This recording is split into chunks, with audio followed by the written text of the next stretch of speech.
আওয়ামী লীগ নির্বাচনে আসবে কি আসবে না, আওয়ামী লীগ পলিটিক্যালি ফাংশন করবে কি করবে না, এই আলাপ আলোচনা অনেক পরে। আগে খুনি হাসিনার বিচার নিশ্চিত করতে হবে, আগে ওবায়দুল কাদেরের বিচার নিশ্চিত করতে হবে, আগে আসাদুজ্জামান খান কামালের বিচার নিশ্চিত করতে হবে। আমাদেরকে হাসিনা কিনতে পারে নাই, আমাদেরকে আওয়ামী লীগ কিনতে পারে নাই। আমরা ত্যাক্ত কণ্ঠে বলতে চাই, এই তরুণ প্রজন্মের সাথে আপনারা যারা বেঈমানি করবেন, আপনারা আমাদের আসনের লোভ দেখাবেন, আপনারা বলবেন আমরা মুখ আসন ছেড়ে দিব, পার্লামেন্টে একটা সিট দিয়ে আপনারা আমাদেরকে কিনতে পারবেন না। আমরা যতদিন পর্যন্ত রাজপথে আছি, আমাদেরকে হাসিনা কিনতে পারে নাই, আমাদেরকে আওয়ামী লীগ কিনতে পারে নাই। আমরা ত্যাক্ত কণ্ঠে বলতে চাই, এই তরুণ প্রজন্মের সাথে আপনারা যারা বেঈমানি করবেন, আপনারা আমাদের আসনের লোভ দেখাবেন, আপনারা বলবেন আমরা মুখ আসন ছেড়ে দিব, পার্লামেন্টে একটা সিট দিয়ে আপনারা আমাদেরকে কিনতে পারবেন না। আপনারা যারা আওয়ামী লীগের বিচার বাদ দিয়ে আওয়ামী লীগের পুনর্বাসনের জন্য চিন্তা করছেন, আপনারা এই তরুণ প্রজন্মের সাথে আপনারা দালালি করছেন।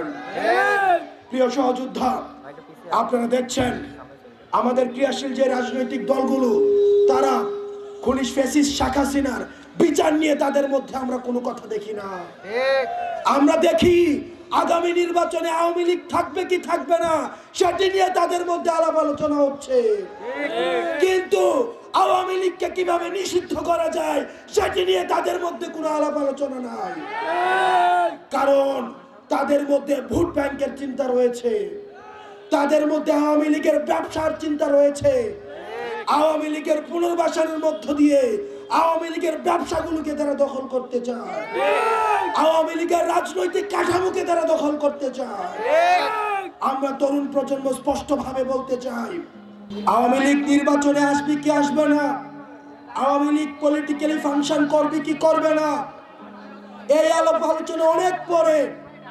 আগে খুনি হাসিনার বিচার নিশ্চিত করতে হবে, আগে ওবায়দুল কাদেরের বিচার নিশ্চিত করতে হবে, আগে আসাদুজ্জামান খান কামালের বিচার নিশ্চিত করতে হবে, আওয়ামী লীগের কমিটির লিস্ট ধরে ধরে বিচার নিশ্চিত করতে হবে, যারা বাক স্বাধীনতা হরণ করেছে তাদের বিচার নিশ্চিত করতে হবে, তারা জুলুম কায়েম করেছে তাদের বিচার নিশ্চিত করতে হবে।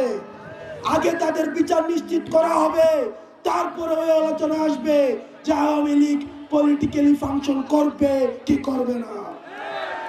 বিচারের পূর্বে যারা আওয়ামী লীগকে রাজনীতিতে দেখতে চান, আমরা স্পষ্টভাবে বলতে চাই, আপনারা যারা জুলাই গণঅভ্যুত্থানে আমাদেরকে দেখেছেন, আমাদের হারানোর কিছুই নাই, ছাত্র জনতার হারানোর কিছুই নাই।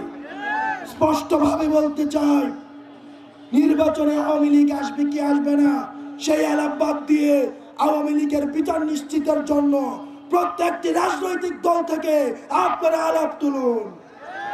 দয়া করে ক্ষমতামুখী হয়েন না, ক্ষমতামুখী যারা হয়েছে তাদেরকে দেশ ছেড়ে পালাতে হয়েছে। ক্ষমতামুখী না হয়ে আপনারা জনতামুখী হন।